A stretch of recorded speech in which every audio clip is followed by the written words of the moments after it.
First reported over the weekend by the Athletics' Shams. Free agent Kentavious Caldwell-Pope has agreed to a 3-year, $40 million deal with the Lakers. Clutch Sports CEO Rich Paul tells The Athletic. And then when you see this, you know it's on.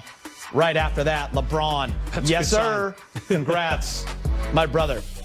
So with the loss of Danny Green, Avery Bradley, Rajon Rondo, how important was it for the Lakers to bring back KCP, Brez, especially after how he performed in the playoffs? Remember that first game of the playoffs? He was, 0 for 9, scored 1 point. Everybody was so down on him. From that time on, he really proved his worth. And we said before the playoffs, we said if KCP plays the best ball of his career over a 2-month span, the Lakers have a real chance of winning the championship, and it happened. This is a much-deserved raise for him. Remember, his first year at the Lakers, he made about $18 million. Second year, he dropped down to about $12 million. So this deal, 3 years, $40 million, very equitable, I think, for both sides. About $13.3 million a year makes sense to me. He was making about 8.5 last season. Deserves a nice raise from that because he was so good in the playoffs. Remember the last 3 games of the finals, averaged about 15, 16 points. Really helped put the nail in the Miami team. And nice job, KCP. And if LeBron is endorsing it, that right there, that's good sign number 1 right there. Yeah, I agree with you, President BT. Listen, KCP basically, he solidified his role as a starter in the bubble. Do you think that played a role in Avery Bradley going to Miami, BT? That's a good question. I don't think so. I'm not sure why Avery opted out for the exact same deal that he would have gotten from the Lakers for $5 million.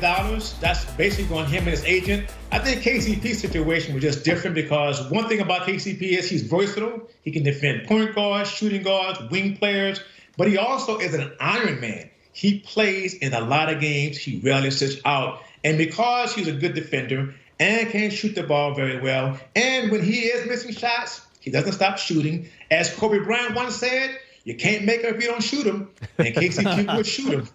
Hey, great reference, BT. Let's not forget, as you alluded to, he did not have a starting job. You know, it was Avery Bradley's.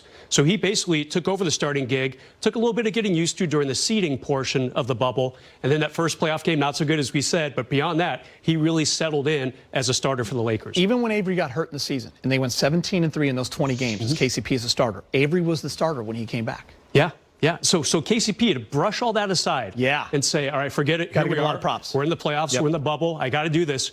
He did it. Another piece of the band is back together. We're talking Blues Brothers. We're talking Lakers. Markieff Morris tweeted, "Run it back, Lake Show." I'm going to be honest with you guys. This was great news to wake up to. Yeah. Because every Laker fan last night, whether it was friends or whether it was on Twitter, everyone's wondering, can you still get Markieff? Do they have enough to get him? Where's he going? We need him. How big was it for them to get him back, President, at this price? Yeah, vets him in, about $2.5 million is what he's going to make next season. And good for the Lakers. And good for Markieff, too. Obviously, he enjoyed it here. He and his agent presumably looked around, and this is the best deal, or maybe a similar deal to what they'd be getting elsewhere.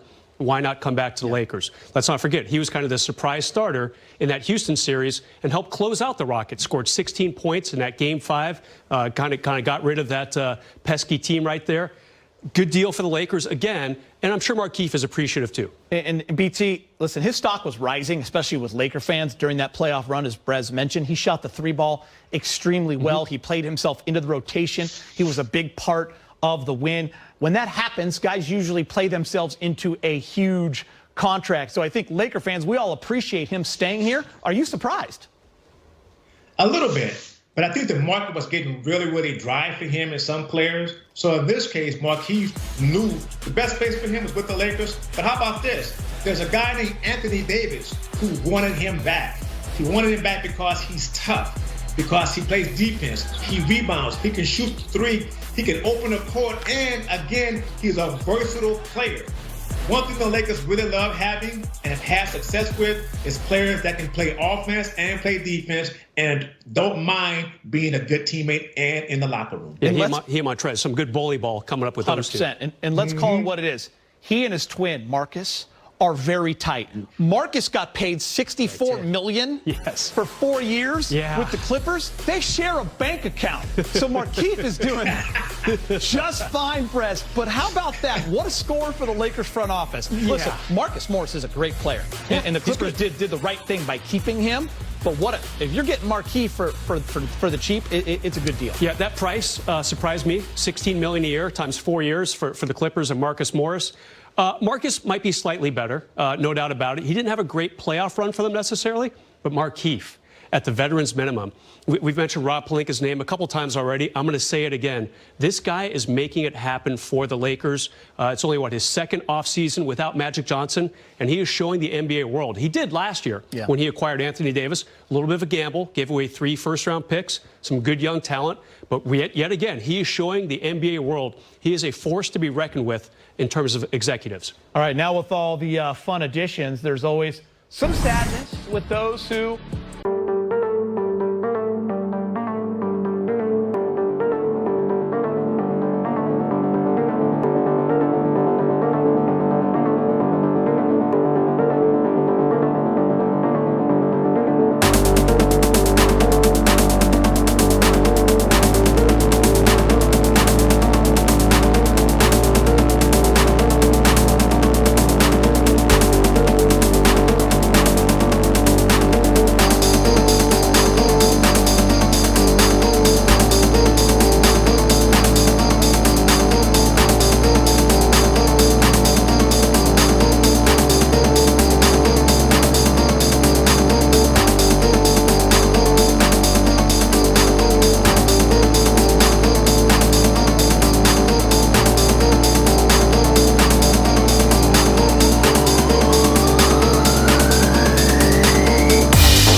what's next? Man, hated him when he was on the Celtics, and then we grew to love him as a Laker.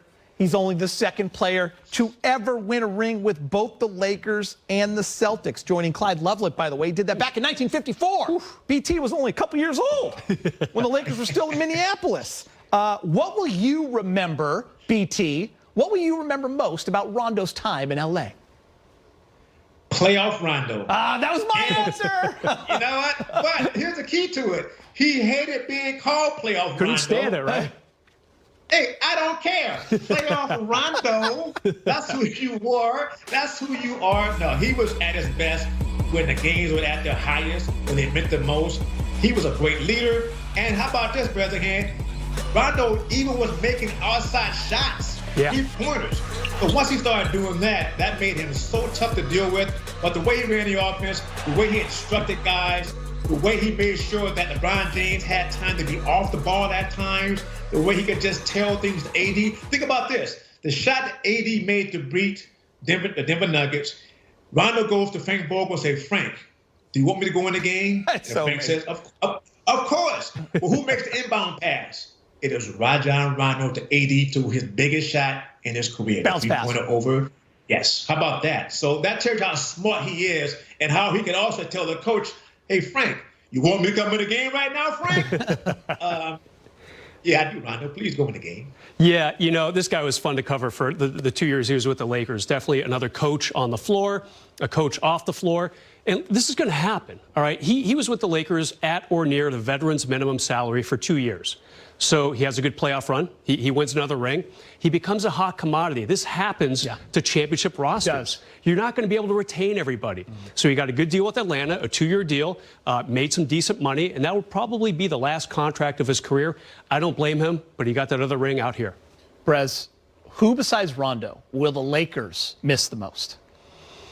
Good question. I'm going to go with Dwight Howard. I think he had a really nice bounce back year.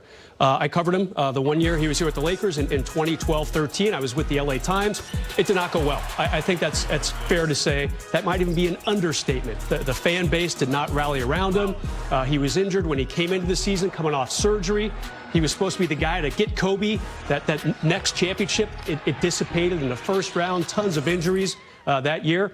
Fast forward to this year, and Dwight really did himself a big service. I mean, he was embraced by the Laker fans, one of quite a few stories of retribution on this Laker team, and just really, really cool to see it happen. A nice job by Dwight to come back and kind of redeem himself. That might be a better word than retribution, and show the fans what he could do for this franchise. BT? Man, Geeter, I agree with Mike Bresnahan. That hurts. That's boring. I got to go take a nap. You're right. What happened? Look, something happened. I need some wine. That's what it is. No, I mean, what happened, Dwight? I think, look, I don't know how that deal kind of got sideways, why he took a veteran's minimum so soon. He was the only player on Friday to take a deal for $2.6 million.